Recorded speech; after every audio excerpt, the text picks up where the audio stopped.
Hai semua, balik lagi bersama saya Cica di sini. Kali ini saya bakal ngelanjutin alur cerita 5 Daudi versi novelnya ya. Dan semoga kalian suka. Oke, tanpa banyak basa-basi, yuk kita simak alur ceritanya.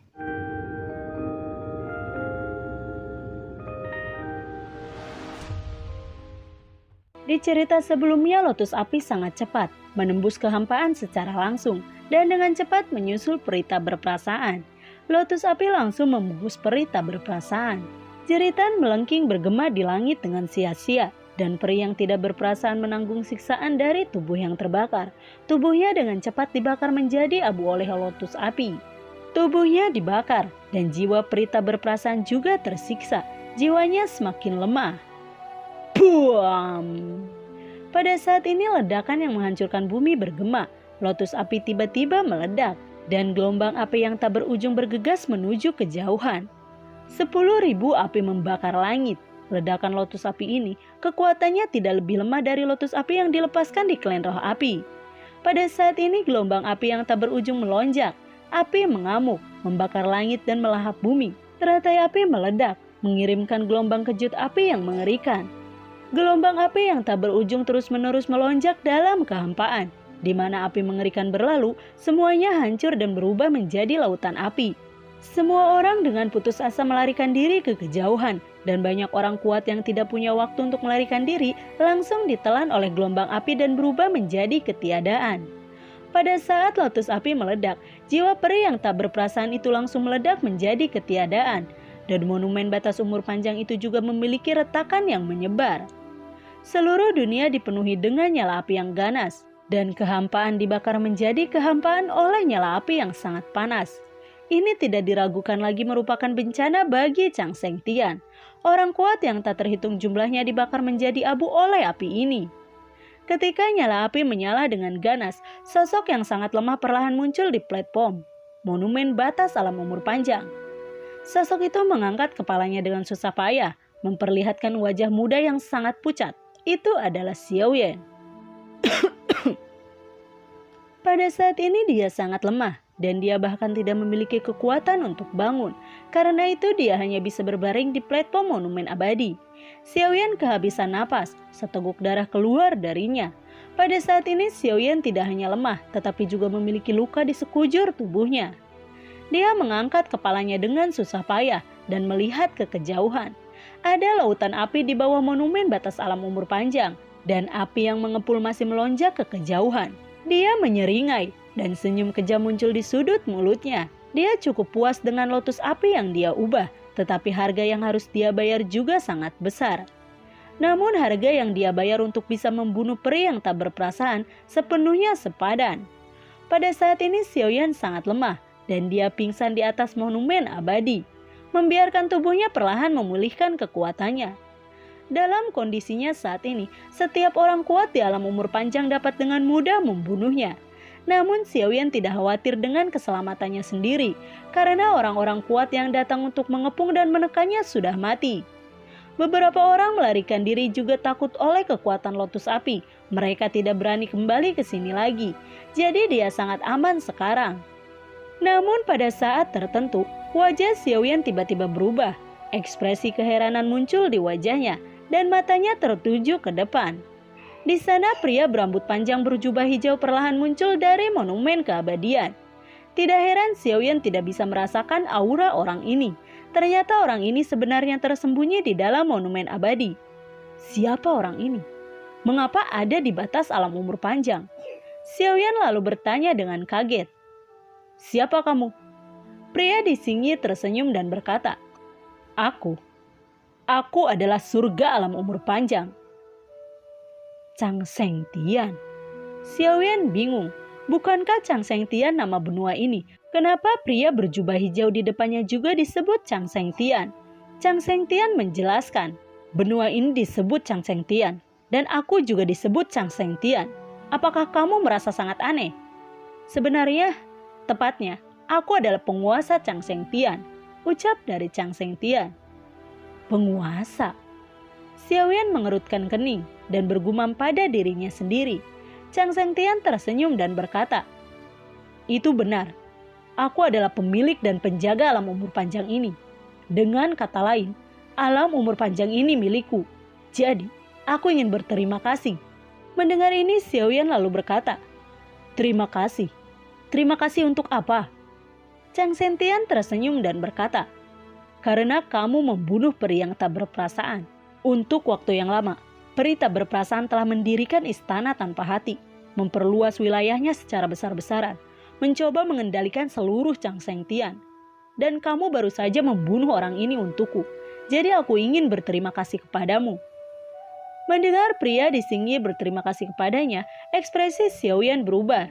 Dia tidak akan berpikir naif bahwa kemunculan pria berjubah Xingyi yang mengaku sebagai pemilik dan penjaga surga alam umur panjang ini sangat mudah berterima kasih padanya. Benar saja Sang Sentian mengubah topik pembicaraannya dan tiba-tiba berkata dengan dingin, "Aku berkata, selain menjadi pemilik Chang Sentian, aku juga penjaga Chang Sentian. Siapapun yang menghancurkan Chang Sentian akan dihukum. Dan kamu telah menghancurkan Chang Sentian dalam kekacauan. Jadi, kau harus mati." Chang Sentian menarik kalimat terakhir. Telapak tangannya perlahan menyebar. Cahaya suci yang terang muncul dari telapak tangannya, kemudian jatuh ke arah Xiaoyan. Xiaoyan terluka parah saat ini. Dia tidak memiliki kekuatan dan bahkan sangat sulit untuk bergerak. Bagaimana dia bisa melarikan diri dari cahaya suci yang menyilaukan itu? Cahaya menyilaukan menutup tubuh Xiaoyan dan serangkaian ledakan tiba-tiba terdengar di tubuh Xiaoyan. Chang Sentian tersenyum kejam, telapak tangannya melambai tiba-tiba. Angin kencang menyapu dan dengan ledakan menghantam tubuh Xiaoyan dengan keras. Xiaoyan tiba-tiba jatuh dan terbang keluar menuju lubang hitam aneh di belakang monumen batas abadi. Dengan cepat jatuh dan menghilang dalam sekejap. Melihat Xiaoyan jatuh ke dalam lubang hitam aneh itu, wajah Chang Sentian tidak berekspresi dan sosoknya perlahan melebur menjadi monumen alam umur panjang. Lubang hitam di belakang batas alam umur panjang disebut jurang keheningan abadi. Tidak ada yang tahu bagaimana jurang keheningan abadi terbentuk dan tampaknya telah muncul sejak lama. Ada berbagai legenda tentang jurang itu. Menurut legenda, jurang keheningan abadi adalah tempat sengit yang tersisa dari zaman kuno. Siapapun yang memasuki jurang keheningan abadi pasti akan mati. Dan bahkan jika mereka tidak mati, mereka tidak bisa keluar dari jurang keheningan abadi. Dalam sejarah Chang Sentian, ada banyak pria kuat yang tidak tahu ketinggian langit dan melompat ke jurang keheningan abadi, mencoba menjelajahi rahasia jurang keheningan abadi. Tetapi orang-orang ini tidak keluar dari jurang kesunyian abadi. Ada juga legenda bahwa jurang keheningan abadi adalah tempat pemakaman para dewa yang jatuh ke era kekacauan. Di setiap era kekacauan, dewa dan dewa yang tak terhitung jumlahnya pasti akan jatuh. Setelah era kekacauan, saat membersihkan medan perang, mayat dewa abadi dilemparkan langsung ke jurang keheningan abadi. Sejumlah besar mayat abadi dilemparkan ke jurang keheningan abadi dan sangat mungkin bahwa ketuhanan akan muncul. Ketuhanan memiliki kekuatan besar bagi para kultivator. Ada legenda lain juga yang sangat banyak beredar. Menurut legenda, ujung jurang keheningan abadi adalah 4 domain kematian. Begitu seseorang memasukinya, itu seperti memasuki neraka Asyura dan sulit untuk bertahan hidup darinya. Ketika legenda ini beredar luas, tetapi ini hanya legenda dan keasliannya belum dikonfirmasi. Ketika Xiaoyan jatuh ke dalam jurang kesunyian abadi, di tempat lain di Chang Sentian, pertempuran sengit juga terjadi. Seorang wanita dikepung oleh musuh yang tak terhitung jumlahnya. Wanita itu melawan dengan putus asa dan mulai pertempuran dengan musuh di langit. Wanita yang dikepung adalah Xun-Er. Setelah Xun-Er dan Xiaoyan terpisah oleh musuh hari itu, dia mulai melarikan diri dan sejumlah besar musuh mengejarnya. Xun-Er bertarung melawan ratusan ribu orang sendirian dan dia tiba-tiba sangat lelah. Bagaimanapun dia bukan Xiaoyan. Di bawah serangan gila musuh, banyak bekas luka mulai muncul di tubuhnya.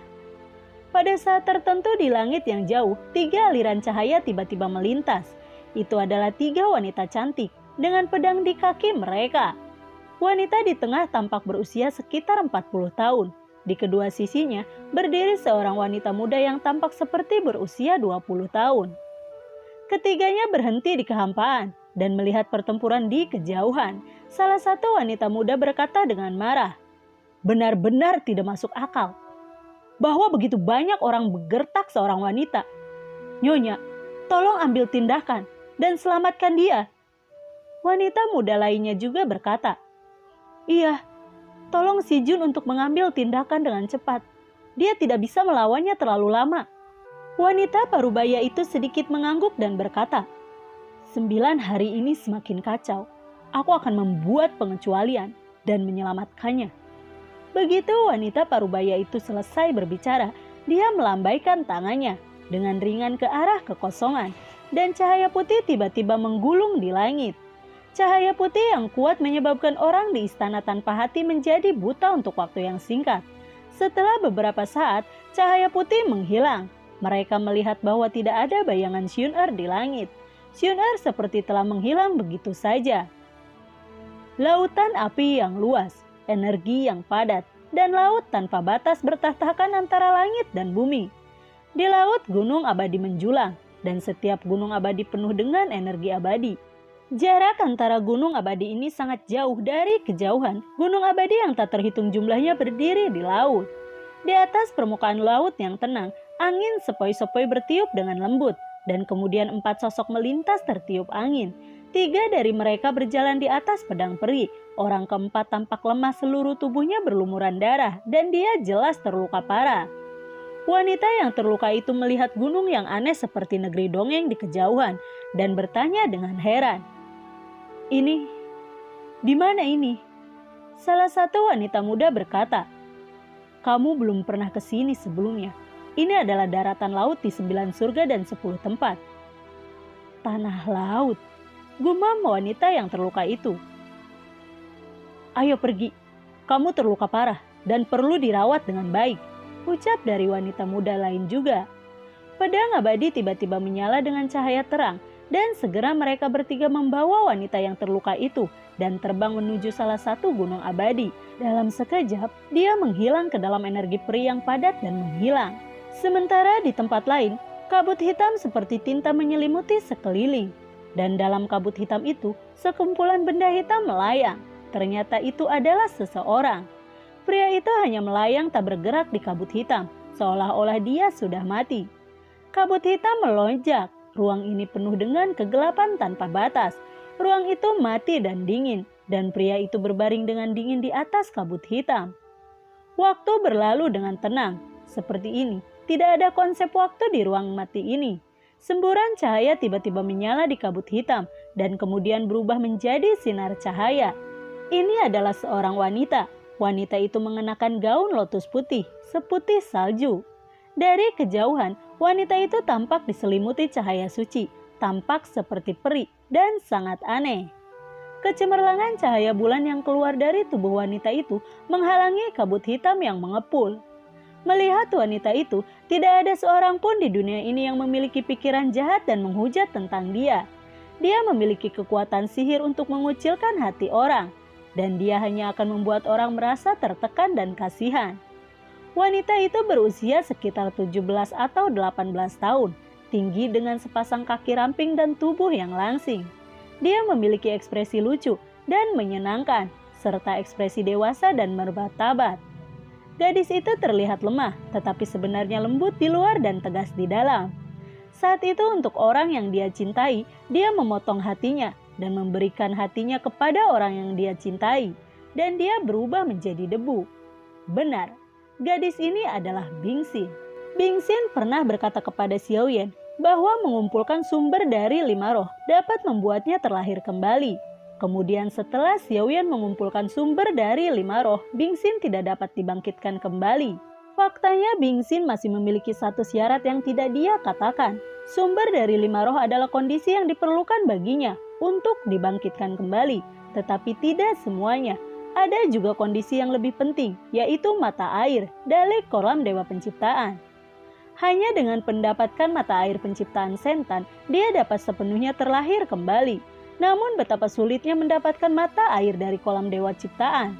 Mata air Chuangxi Sentan adalah mata air di kolam teratai di keluarga Chuangxi. Kolam air ini bukanlah hal yang langka di antara para dewa penciptaan, tetapi itu adalah harta tertinggi di mata dunia. Karena ini adalah air suci ciptaan yang digunakan oleh Dewa Penciptaan ketika dia menciptakan segala sesuatu.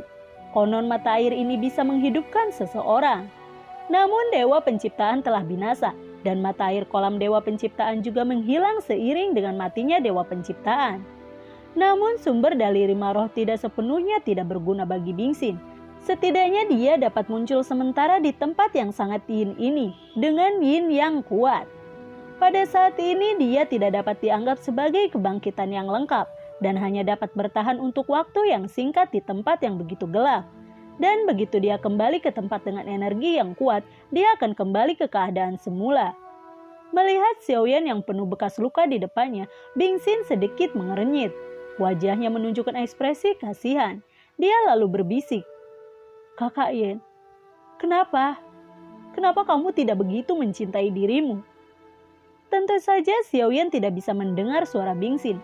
Pada saat ini, vitalitas Xiaoyan sangat lemah dan hidupnya tergantung pada seutas benang. Xiaoyan terluka parah. Jika bukan karena jiwa Xiaoyan yang sangat kuat, telapak tangan Chang Shengtian akan membunuh Xiaoyan.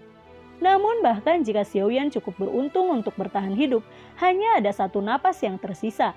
Karena itu, Xiaoyan harus dirawat sesegera mungkin. Xiaoyan tampaknya tidak memiliki napas kehidupan sama sekali dan melayang di kehampaan.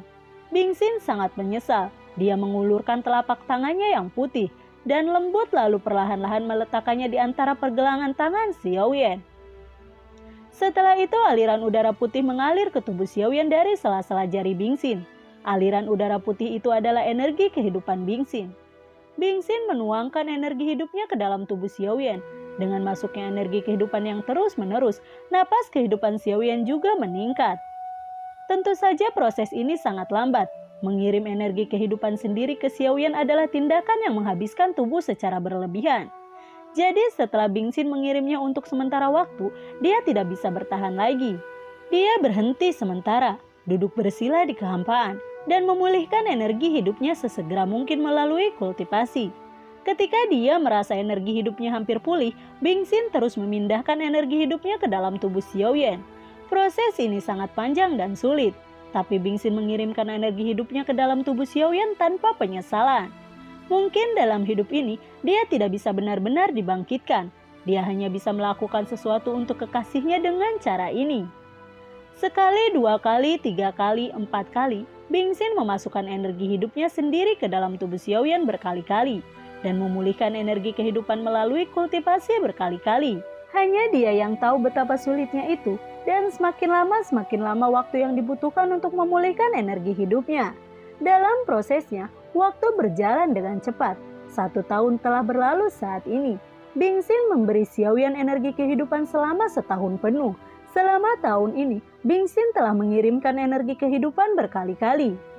Dengan masuknya energi kehidupan ke dalam tubuh Xiaoyan lagi, aura kehidupan Xiaoyan menjadi lebih kuat. Pada saat ini, semua luka di tubuhnya telah sembuh dan napas hidupnya yang kuat hampir sama dengan orang biasa. Namun Xiaoyan belum bangun. Bingsin tidak pernah berpikir untuk menyerah. Dia masih mengirim energi kehidupan ke tubuh Xiaoyan seperti biasa. "Saudara Yan, kamu harus pulih." Bingsin penuh dengan penyesalan. Dan dia berdoa untuknya di dalam hatinya setiap hari. Dia telah berdoa ke surga lebih dari sekali. Jika dia bisa membangunkannya, bahkan jika dia diminta untuk melakukan sesuatu, dia bersedia. Telapak tangan Bingsin perlahan menyebar, dan kemudian di telapak tangannya, hati lotus laut sebening kristal perlahan muncul. Setelah lebih dari setahun kerja keras, dia akhirnya berhasil memadatkan hati lotus laut. Bingsin perlahan memasukkan hati Hailian ke dalam mulut Xiaoyan. Begitu jantung lotus laut masuk, langsung berubah menjadi arus hangat di tubuh Xiaoyan, yang menyebar ke seluruh tubuh Xiaoyan. Tampaknya setelah setahun, kesadaran spiritual Xiaoyan akhirnya perlahan mengembun, dan dia akhirnya memiliki kesadaran yang sangat lemah. Metode Chang Shengtian benar-benar kejam, dan dia hampir menghancurkan kesadaran Xiaoyan. Setelah lebih dari 1 tahun mengembun, Xiaoyan akhirnya sadar kembali. Apakah aku sudah mati? Ini adalah pikiran pertama Xiaoyan setelah sadar kembali. Pada saat ini meskipun dia sadar, kelopak matanya begitu berat sehingga dia tidak bisa membukanya. Dia hanya merasa bahwa lingkungan gelap dan sangat dingin, seolah-olah dia berada di neraka Syura. Hei, siapa orang di sebelahku ini? Pada saat ini meskipun Xiaoyan telah sadar kembali, dia tidak bisa berbicara atau membuka matanya. Jadi dia hanya bisa berbaring dengan tenang. Dia tiba-tiba merasakan telapak tangan yang lembut di pergelangan tangannya. Dan kemudian energi kehidupan terus disuntikan ke tubuhnya. Selama lebih dari setahun, meskipun dia tidak memiliki kesadaran, dia juga merasa bahwa seseorang telah mengirimnya energi kehidupan. Pada saat ini dia akhirnya tahu bahwa seseorang benar-benar membantunya. Namun dia merasa sedikit bingung, di neraka yang dingin ini, siapa yang akan membantunya? Xiaoyan mencoba yang terbaik untuk membuka matanya, tapi kelopak matanya terlalu berat untuk dibuka. Kelopak mata Xiaoyan akhirnya perlahan membuka celah. Au!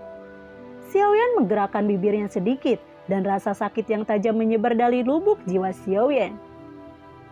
Saudara Yan, kamu akhirnya bangun.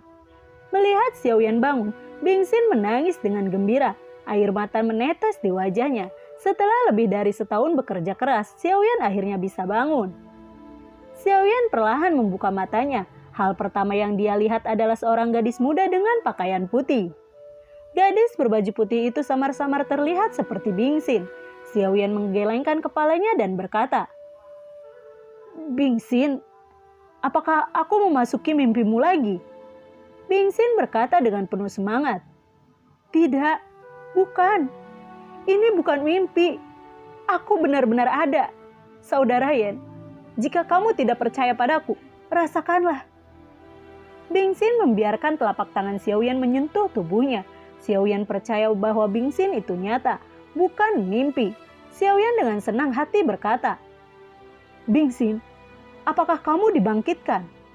Bingxin mengangguk dan berkata, Iya. Bingxin, Xiaoyan berteriak dalam ekstasi. Kakak Yan, Bingxin juga menatap Xiaoyan dengan mata panas dan menjawab dengan lembut. Xiaoyan tidak tahu dari mana kekuatan itu berasal. Dia tiba-tiba menarik Bingxin ke dalam pelukannya, memeluknya erat-erat dan tidak mau melepaskannya. Lalu, bagaimanakah kelanjutan ceritanya? Nantikan video Cica selanjutnya ya.